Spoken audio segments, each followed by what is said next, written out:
Hello, everyone, and welcome to the 59th ever Highlight Haven interview. My name is Matthew Heiserman, and today we are joined by New England Patriots reporter Taylor Kyles. Taylor, it's great to have you on. It's great to be here, man. Thank you so much for the invite. Absolutely, I really appreciate you coming on. And getting right into it, I just want to start by asking when you first knew that you wanted to work in the sports industry. That's a great question. I actually started wanting to be a scout. Mhm, That's kind of I didn't even start watching football honestly mhm, until yeah, I was in boarding school in Fessenden in mhm, Newton, Massachusetts, and I was from New York. I hated football, weirdly enough. I got up to school and I was like, you know what? I'm very skinny. I don't have a ton of confidence, so maybe football will, rough me up a little bit and I can grow as a person and maybe people will think I'm cool or something like that. Popped a blood vessel on my first day. Actually, we were waiting to get our pads, and somebody mhm, hit me in the eye. Actually, I tried to catch a football, I missed.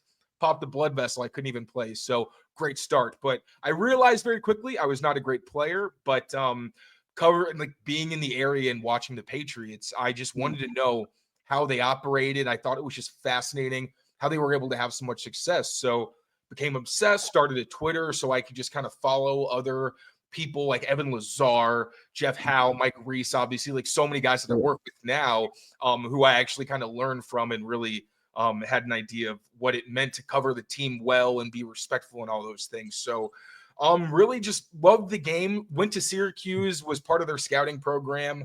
And I had a wise mentor tell me a few times, like, I think maybe like football media is more your speed. And I took it as an insult, thinking, like, what, am I not a good scout? He's like, I just don't think you're cut out for this. And he meant the lifestyle. And he was absolutely right, honestly, because once I started to pursue it, I was like, I don't like being a scout. I can't live like this. I like my freedom. I can't sit in a room. Ironically, now I kind of sit in a room on a computer, but it's Mhm, my house. I get Avatar mhm, posters and Guardians of the Galaxy mhm, posters, like different kind of setup. But I was lucky enough to just be given opportunities. People noticed my work. And when I kind of like Pat's Pulpit was the first place I yeah. actually reached out, saw if I could be a fan page guy. They were nice enough to put me on the homepage at times. And then it kind of took off from there, and I got more opportunities and just tried to take on more challenges. Made stops at Next Gen Stats. That was fantastic. Learned a lot about film. I was at the Optum Scouting with Eric Galco, who now is doing great things at the Shrine Bowl. Like, just been really lucky along the way. And it all kind of just came together, and I've just kind of stayed the course, and it's been really fun, man. I've been very, very lucky. Get to meet cool guys like you and connect. So, a long-winded answer. I didn't know that I was necessarily going to be in this life, Yeah. even though Mhm. it was a certain avenue to get there. But here I am. Now, you mentioned how scouting wasn't necessarily for you. Can you kind of just break down what were your responsibilities when you were into the scouting field, the scouting industry? Um, so can you ask that one more time? I'm sorry, I kind Mhm. of cut out for a second. Yeah, what were your responsibilities when you were in the scouting industry? What were you doing during that time? Yeah, so I was doing a lot of what I do now, actually. I was kind of just Mhm, making cut ups. So I would get kind of folders with guys, usually in the northeastern area. mhm, And they would just be like, watch this guy, let us know if he's somebody we should look at, if he's just not really the kind of guy that we look for. So I try to come up with like 20 plays, mostly highlights, then some negatives I thought they should look out for, special teams, specialty things like that. And then I'd send that through. We also did some really cool like scouting classes, which was awesome. So on Mondays we would meet, learn about like crazy prospects like Derrick Henry, yeah, learning like this is what an mhm, NFL player looks like in high school. mhm, Because honestly, mhm, coming up watching Julian Edelman and Wes Welker, I'm yeah, thinking like, hey, that white kid in the slot is pretty quick. I think he could lead a team to the Super Bowl. My boss was like, dude, you got to stop sending me these guys. Not everyone turns into Julian Edelman. Like, we mhm, need, and then it's like Derrick Henry, like, like the guys who in high school, it's mhm, like, this looks like a grown man and people of that ilk. So it was mostly just trying to identify talent. Something I'm still trying to get better at. It is a lifelong endeavor. I'm taking longer than most, but I'm doing my best because it's not my full-time job. But mhm, mostly just that, the cut ups and trying to yeah. find players that fit the system. Now, getting into some Patriots conversations, they obviously have the fourth overall pick in the 2025 NFL draft and a player who could make a lot of sense for New England is LSU left tackle Will Campbell. And in one of your latest articles with CLNS, you described him as an experienced, technically advanced blocker with an iron grip and a mean streak. That said, what are some potential downsides to taking Will Campbell at number 4? Yeah, first, thank you so much for reading. That's really nice. Um, I do want to stress because I feel like the conversation about Will Campbell has gone a little Mhm. bit too much in a direction where it's like he can't play tackle. He Yeah. can. He did Mhm. it in the SEC. Not a lot of people in the NFL right now could have hung in the SEC and probably could right now. So that's a very important thing to distinguish. But at the same time, like you mentioned, there are some downsides. The fact that he would be an anomaly when it comes to arm length, it's not Yeah. horrendous. You know, he's about 33, but it's not 34, and that's what you'd like for a tackle. And it's called the game of inches for a reason, where an eighth of an inch can make the difference in some critical moments. And not just the length, because sometimes you're not the longest guy, but you broad, right? You have really wide shoulders, so you're tough to get around. Think about like a Trent Brown, right?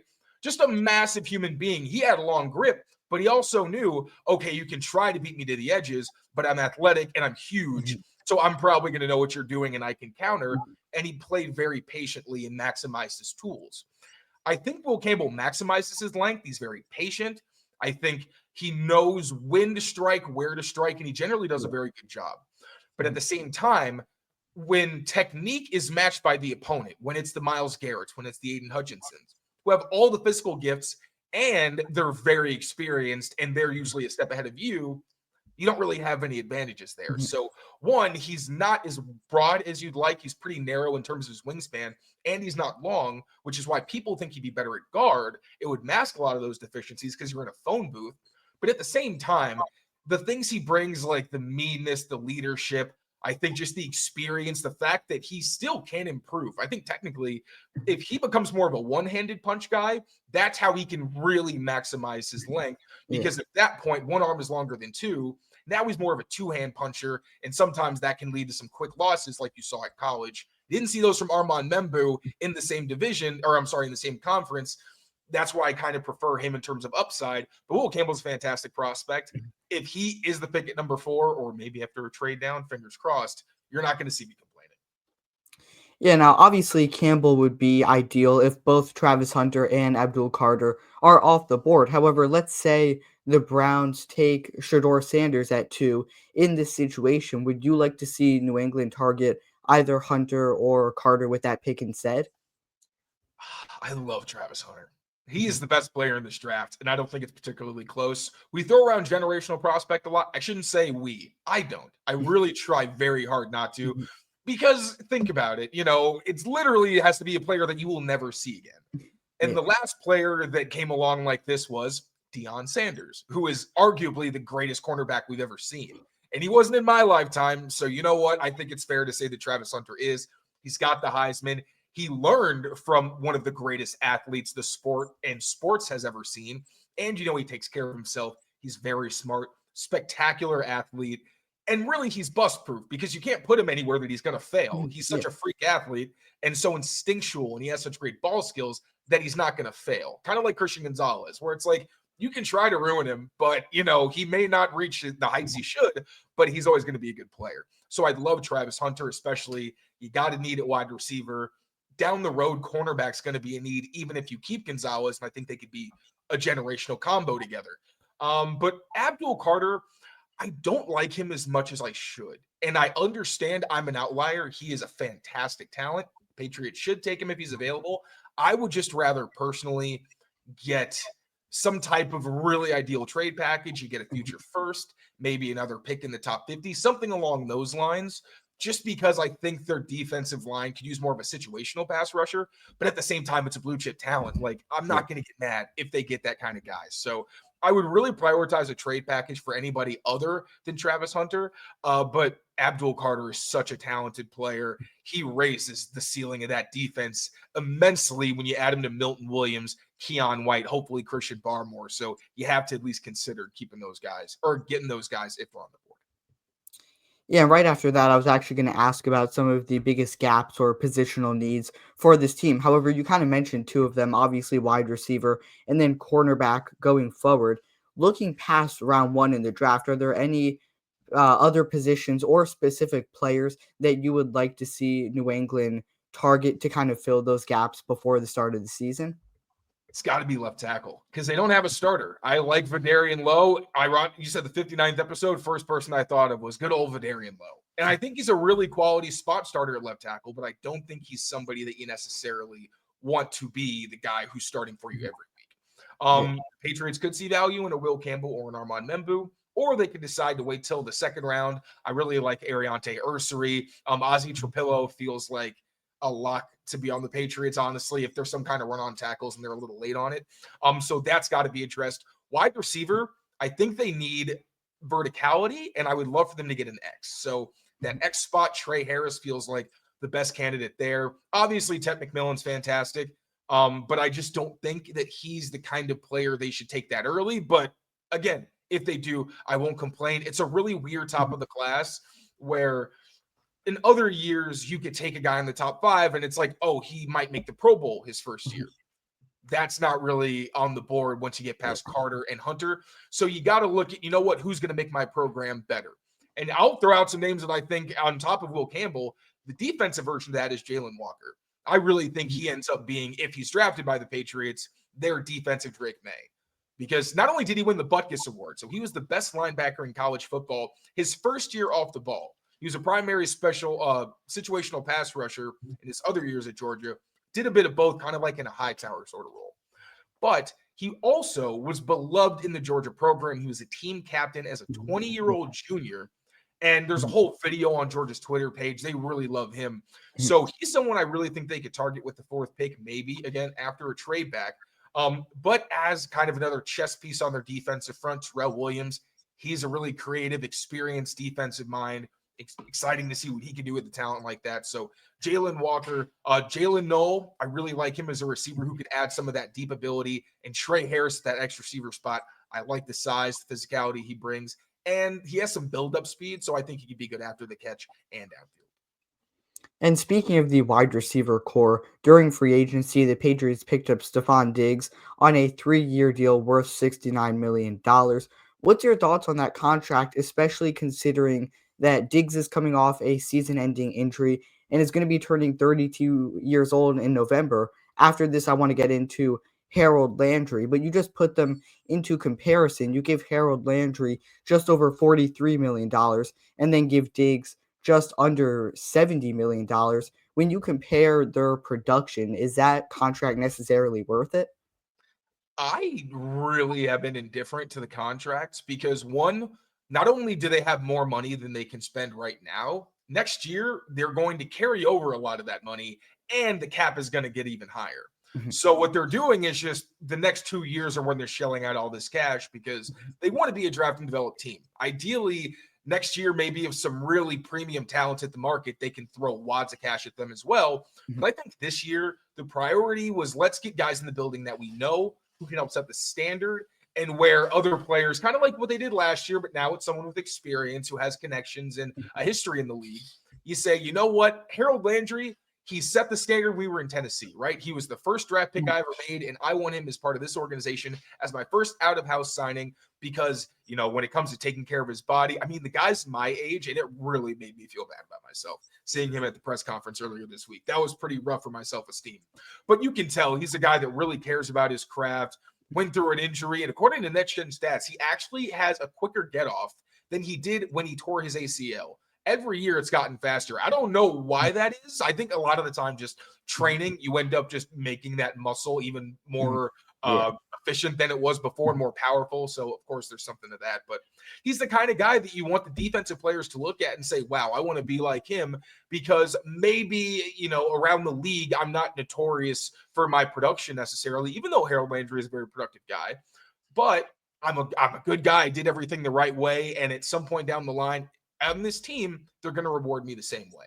I think that's what it does with Harold Landry. I think Stephon Diggs, one, he is your wide receiver one, right? Now, maybe Yeah. low end because he's on the tail end of his career, but still a formidable short to intermediate target and separator against man coverage. He didn't really have last year.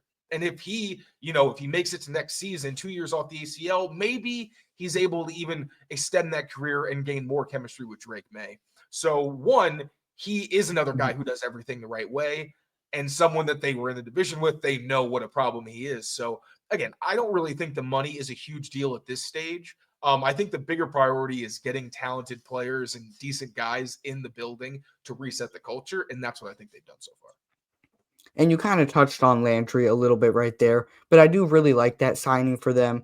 Landry's been extremely consistent, obviously, the past 7 years for the Titans, and he hasn't really dealt with any injuries. He missed the entire 2022 season, but besides that, he's played 15 games in 6 of his 7 seasons in the league, gotten at least 9 sacks in 4 of those 6 years. So he's been extremely consistent, and I think especially when you put it in comparison to that Diggs contract. And even a guy like Javon Kinlaw, for instance, that my Washington Commanders signed, you're paying Landry less money in 3 years than you do pay Kinlaw in 3 years.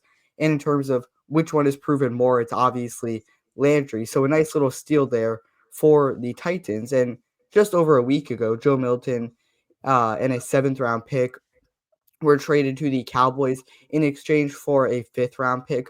Was it an appropriate decision to move on from Milton? Especially, you look at his potential that he has and just the raw athleticism that he showed in the combine, the little bit that he showed week 18 against the Bills. Obviously, that's against third stringers. He is a cannon of an arm. There's a lot to love about Milton. He was a sixth rounder. Is it worth giving up that potential just for a fifth rounder 1 year later?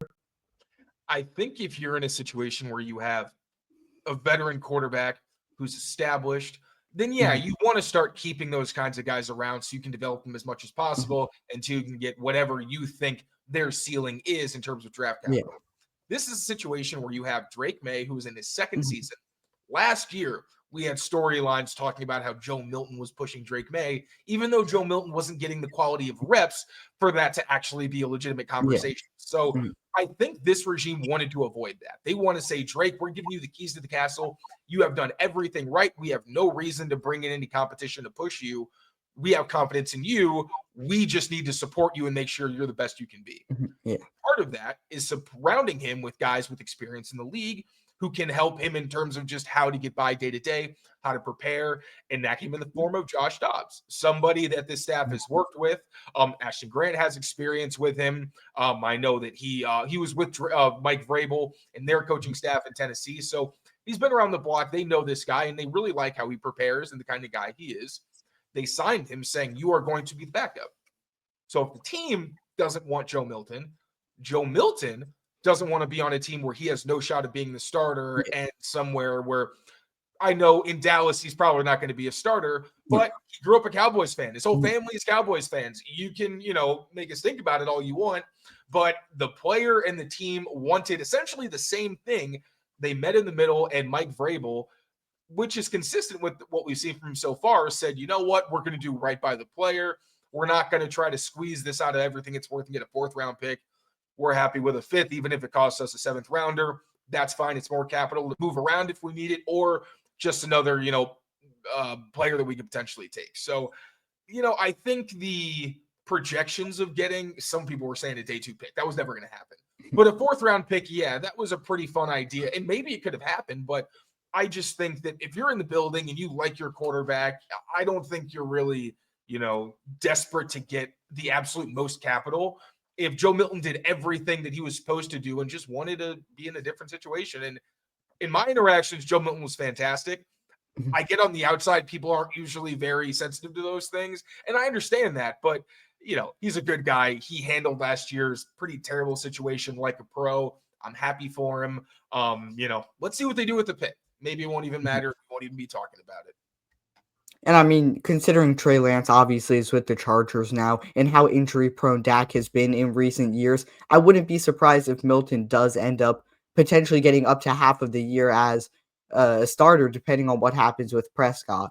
Obviously, not hoping for that injury or anything, but there is a chance that it might happen given his past. So Milton may also get a chance to start in Dallas as well.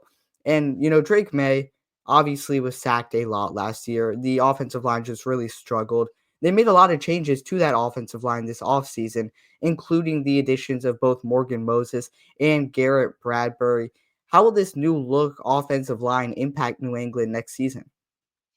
I think it's going to just be more stable. I think the bottom line, this needed to be an average unit, and I think experience goes a very long way in doing that. Now, Morgan Moses has been very consistent. He plays through injury. He's a human quote machine. You can tell he's probably going to, there's a decent chance he ends up being a captain this season. But Mhm. he's also just a massive human being who's going to be really effective as a run blocker next to Mike Nwenu, but also the best pass protector you've had at that spot since Trent Brown played there pretty much. Mhm. Left side is a question mark. Garrett Bradbury, I think, is going to benefit from Mike Nwenu. Also, another guy who I think understands how important it is to have a relationship off the field and what that means on the field. All these guys have echoed that, which I think, again, it doesn't seem as important sometimes because we live in a fantasy football culture, and sometimes it's just Yeah. like you get paid to do the job, do the job. But really, if you Mhm. are connected with those guys, it matters in the really tight moments. So Garrett Bradbury talked at length about that today. I think he's going to be a plus addition, even if you don't necessarily want him on an island very often, which is the case for most centers. Leighton Robinson finished last year on a high note, and I really do think the team was saying it. Evaluators said it before he was drafted. He can be a starter, and now I think if he takes to Doug Marone's coaching and Doug Marone maximizes his Mhm. ability, he's going to be a good player. And I think he and Mike Nwenu give you versatility and a lot of power in the Yeah. middle. Left tackle, question mark. But hey, if your left tackle is the worst player and Leighton Robinson is good for you, is it ideal? No, but it's not the worst thing in the world. And I do not think they are going to go into next season with the glaring weak spot at that position, even if they have a developmental pick. Tyron Smith is still on the market. Maybe he actually picks up the phone this year. There's still some options out there. Maybe they trade for a DeJuan Jones, who Mike Vrabel has a relationship with. But like the way Alonzo Highsmith, Mike, he told Mike Vrabel, the player that we need is somewhere out there. He's just not in the building yet. So it's scary, it's uncharted waters, but I'm sure that it's going to be addressed, and this is going to be at least an average O line, which will do wonders for Drake May because he raises the ceiling of everyone around Mhm. him. Yeah, absolutely. And the Patriots also signed free agents, including Carlton Davis, Mac Hollins, Marcus Epps, just to name a few. Maybe it's somebody that I just mentioned, those one of those three guys. But are there any under the radar free agent signings that you think could make a big impact for New England in 2025 that we haven't necessarily talked about or isn't getting as much buzz as some of the other guys that were signed? I think Caleb on Chason is a pass rusher. He Mhm. gives them more juice and upside than they've had in quite a while. Mhm. Finished on a high Yeah. note last year. Mhm. And Josh McDaniels clearly liked him enough to bring him back after kind of overlapping for a bit in Las Vegas. So I definitely point to that one. Austin Hooper is a re-sign, obviously, but I just thought he really exceeded even my expectations. I thought he was going to be better than advertised because he's still a very good receiver. But year two with more chemistry with Drake, I think what he and Hunter can do down the middle, especially with Josh McDaniels, that's going to be a combination that I think is much more effective than he gets credit for. And also Mac Hollins. Ideally, he is not starting for you. I'm not advocating for him necessarily being the leader in targets or anything like Mhm. that. Yeah. But as a role player, I think he brings nastiness. He's a good blocker. And as a mentor figure for Jalen Polk, he's perfect because I think he's the style of player that you want, but Polk just gives you more physical upside. So I would love to see what those two can do as a duo and how Mhm. Holland's presence hopefully brings out the best in new father Jalen Polk, bringing out some of that dad strength. Fingers crossed. And, a lot of the major free agents have obviously received new contracts at this point, but are there any players that are still out there that you would like to see the Patriots go after, still available, could potentially fill some of those gaps that we talked about earlier? Not really, to be honest. Mhm. Yeah. That's just where we're Mhm. at in Yeah. free agency. Yeah. Tyron Smith, maybe a Mhm. Jedrick Wills as flyers and competition in camp, but there's really no one that I'm just like, why is this guy still on the market? I think anybody who's still on the market is really just waiting it out to see what happens after the Mhm. draft. And, you know, based on the last free agency list I checked of the guys that are available, I'm okay waiting as well. Yeah. Yeah, absolutely. And on January 12th, 2025, the Patriots added Mike Vrabel as their new head coach. You've talked about him a little bit so far. Vrabel previously spent 6 seasons with the Titans as their head coach from 2018 to 2023 and is a Patriots Hall of Famer, obviously has that connection there.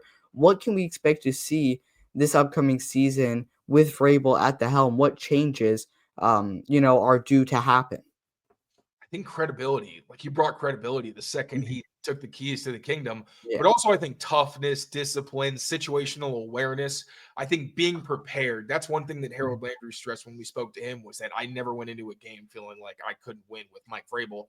And that's something the team hasn't had. I think with Belichick the last year, obviously you had that, but the Mhm. offense was such an anchor that you really didn't think they could win any game because they kept finding different, more frustrating ways to Mhm. lose. Yeah. And then last year, obviously, when it became clear that Mayo was in over his head, I held out hope until after the bye week. But I said, if it doesn't get better and I don't see some serious growth, I'm gonna have to jump ship. And that's what they did, and it kept getting worse. And I think just obviously fans stopped taking them seriously. And I think ownership understood that. And obviously it led to the unfortunate way that Mayo was let go. But now Mike Vrabel has already done it in Tennessee. He's been the head coach of the year with a team that was, I think, less talented than what they have right now. Obviously, they don't have a Derrick Henry, Mhm. but I think their defense has a lot more upside, and they did not have a Drake May, who, again, makes everyone around him significantly better in a way that running backs just can't. So I think equipped with all of these things with Josh McDaniels, like Mike Vrabel's biggest sin in Tennessee, and he has grown as a person and he acknowledges that he, wasn't perfect, but the Mhm. biggest problem was finding an offensive coordinator. And Josh McDaniels doesn't seem like the kind of guy who's going to get any head coaching interviews anytime soon. Or I don't think he would really want to go anywhere because this is really where his family grew up. So he's got Drake May, he's got his future potential franchise quarterback. I don't think he really would be interested in being a head coach anytime soon, nor would, and I don't mean to beat that dead horse because Yeah. Josh McDaniels is a Yeah. phenomenal offensive coordinator. For his sake, I hope he hitches his wagon to Drake May and gets them both some more Super Bowl rings because that's going to be a phenomenal duo. But yeah, this is just going to be a much more experienced and cohesive coaching staff. The past few years, it's been such a weird mismatch and Mhm. it's caused so much division between the coaching staff and the front office. Now there's a cohesion. And even though Elliot Wolf is still here, I really do think that Mike Vrabel values what he brings. I think Elliot Wolf understands the hierarchy and what his role is on the totem pole. So I just think this is going to be an organization that not only do teams take seriously, but I think there's not a lot of reasons to think they won't be competing for a wild card spot, especially if they hit on some picks in the draft. Yeah, 100%. And you hear about the guys like Ramondre Stevenson, Christian Gonzalez, Drake May entering his second year. But who are some under the radar players, some players who are a little unappreciated that could take that break or have a breakout season, take that step, make a big improvement this year? One, I will acknowledge the cats. I'm sorry. I do Mm. not have a pet gate that stops them, so you're going to see them crossed in the back a little bit for the rest You're of the good. show. You're good. But Keon White is one guy that I'm really excited to see. He's actually outside linebackers coach Mike Smith. He said he was really excited to get his hands on Keon because he's had success with outside Mhm. linebackers and defensive end types who are bigger, like Daniil Hunter or Sean Gary, Zadarius Smith, who followed him to do a couple of spots. Keon White has said that he wants to be coached hard. I just don't think he's necessarily had the kind of figure working with him who brought the best out of him consistently. You saw him take a huge jump. Like his pass rush productivity skyrocketed last year, but then he started getting double teamed because he was the only pass rush threat on the team. And it just felt like things were kind of off in terms of him and the coaching staff later in the year. Now I think you have Terrell Williams. You have a Mhm. staff that's been together forever. There's no reason to think he's not going to take a huge jump this year. Now with their tutelage, with Milton Williams taking on a lot more attention, and also just guys around him who know they're not superstars, but Caleb Chason and Harold Landry are at least experienced, disciplined, and athletic players who can do different things and complement the rest of the guys around Yeah. them. So Keon White, I'm telling you, he is going to be a Mhm. household name this time next year. I think it's going to happen. Yeah, I love to hear that. And the Patriots finished last season 4-13, earned the fourth overall pick. What are some realistic expectations we can set for them? You mentioned how they could potentially be a wild card team. Is that something we should set our minds to? I think so. And I think that Robert Kraft last year he paced himself at the owners' meeting saying he was like, I Mhm. want to go to the playoffs, but I know I have to temper my expectations. Mhm. Yeah. He took the training wheels off this year. He was like, no, I want to go to the Yeah. playoffs. I might get in trouble, but I want to go to the playoffs. And that's what Mike Vrabel does for your organization. And again, this isn't an inexperienced guy. He has a track record. He has a program. He's brought that program. And the energy in the building is completely different. Like people are a lot more excited because they understand that we really have somebody at the helm who's going to maximize not only what we have, but the guys that we're going to have. So I think that the playoffs should be the expectation. Are they going to win? I have no idea. I don't think that's necessarily fair to expect because that will be uncharted territory for all of them. But I think it would be pretty disappointing if they don't make a serious push and at least by the last game of the season aren't in contention for some kind of wild card Mhm. slot. Yeah, and throughout your time covering the Patriots as a reporter, has there been a specific player that you would consider to be the funniest or most memorable player that you've ever gotten to cover? That's a good question.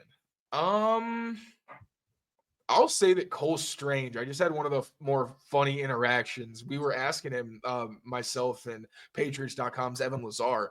We're just like, you seem like a guy who's wrestled. Do you have a wrestling background? And he told us his whole story about how he had never wrestled but tried boxing very recently. And he was showing us all the moves. Like he's very demonstrative, and it's kind of awesome because he'll show me his hand techniques, which is pretty great. I know Cole Strange, just his injury history is kind of derailed his career a little bit, hoping he can show something this year in camp. But he's a very entertaining and one of the nicer guys, and I wish he got more love out there because he's fantastic behind the scenes. Yeah, I love to hear that. And I do have one final question to ask before we wrap things up. If there was one piece of advice you could give to an aspiring sports broadcaster and journalist like me, what would it be? I would say to just keep challenging yourself. I think that any, you know, milestone I was able to hit in my career really just came from trying to do things that made me pretty uncomfortable. And there's a difference between wanting to try new things and expand your horizons and kind of getting outside of your niche. You know, some of us are just better at Yeah. certain things, but it's always good to have a diverse understanding of what's going on and not to necessarily poo-poo things that seem foreign or that you're not very comfortable with. So that's one thing, like with the draft. Every year I try to do something that the last year I was just like, I am not there yet. I have no confidence in this, but I try to just make it a little bit more difficult, but end the season knowing that I hit some kind of different level of understanding or system of doing it that I improved. So just keep working at it and, you know, take care of yourselves. That's also very important. Like work is not everything. The older I get, prioritizing and making time for the people around you that matter and also for yourself. It is not all about your job. So, make sure that you're looking out for yourself as well. Yeah, I appreciate that advice, and I can't thank you enough for coming on. Is there anything else you want to say to the people watching before we wrap things up? Where can they find some of your work? Yeah, you can find my stuff. I do like film breakdowns, and my Mhm. show Pat's Daily that I do with Mike Cadlick is over at Patriots Press Pass on YouTube. You can find me. You can see at tkyles39 on Twitter, and make sure to just keep supporting Matt. You're doing a great job, buddy. I appreciate that, and as you see at the bottom, the little ticker down there, you can find your work also at clnsmedia.com-NFL if Yeah, they we're want to check out we're in some. the digital Mhm. age. Yeah, if you want to check out some of his articles, make sure to do that. Again, big thanks to Taylor Kyles for being the 59th ever Highlight Haven interview guest, and as always, we will see you next time.